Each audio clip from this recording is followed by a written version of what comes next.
want to encourage you to do what it is that God has put in your heart to do.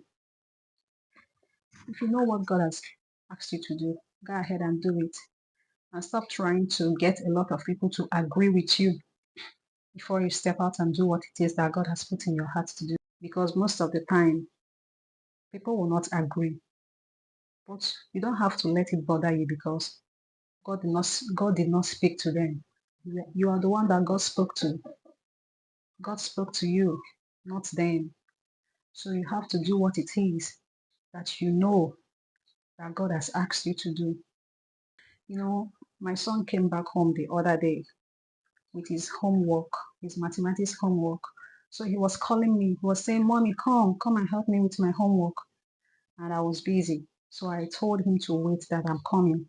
So this boy decided to go ahead and do the homework all by himself with no help, with no supervision from me. I did not supervise the homework. I did not assist him in any way. He did the homework all by himself. So by the time I came to the room and I said, bring your homework. So but when he now gave me his homework, I noticed that he had already solved all the questions by himself. So I had to cross-check the answers to make sure that the answers were right. So when I now checked, I noticed that he got all of them right. So I looked on the other side of his book and I saw his classwork. He got 0/6. And now in this homework, he got everything right. So I asked him, I said, how come you got these answers right? And I wasn't here to help you. Nobody helped you. So why did you fail this one? Your classwork. Why did you fail? Why did you get 0/6? And he said, I was solving it, but my classmate came and said I was doing it all wrong.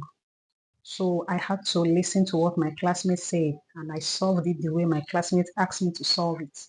And he got 0/6 because he listens to his classmates. I used that opportunity to teach him and tell him, and I said, look, if you think in your heart that you know how to solve this question, if you think in your heart, if you believe in your heart that what you know is right, then write what you know. Don't listen to your classmates. I said, listen, look, you got this one right all by yourself. I wasn't here to help you.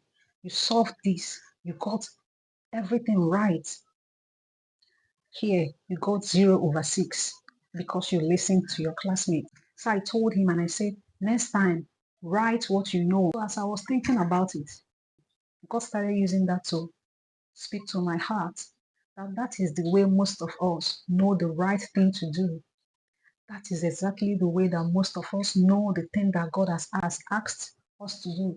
But because of public opinion, because of people's opinion, we leave it and we go here and start doing what everybody thinks we should be doing.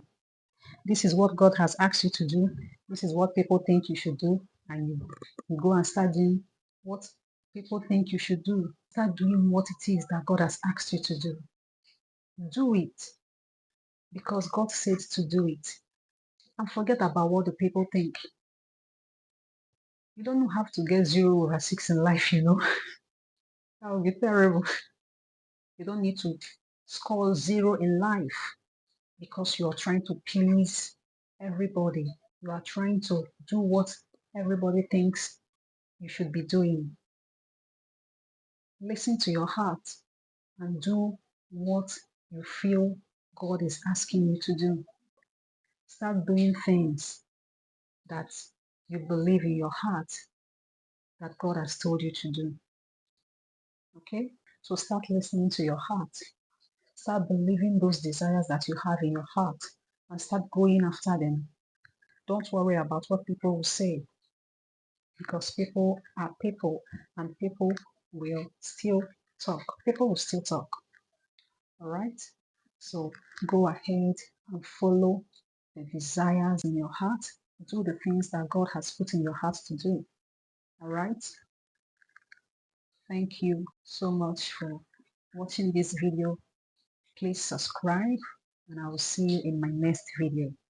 God bless you.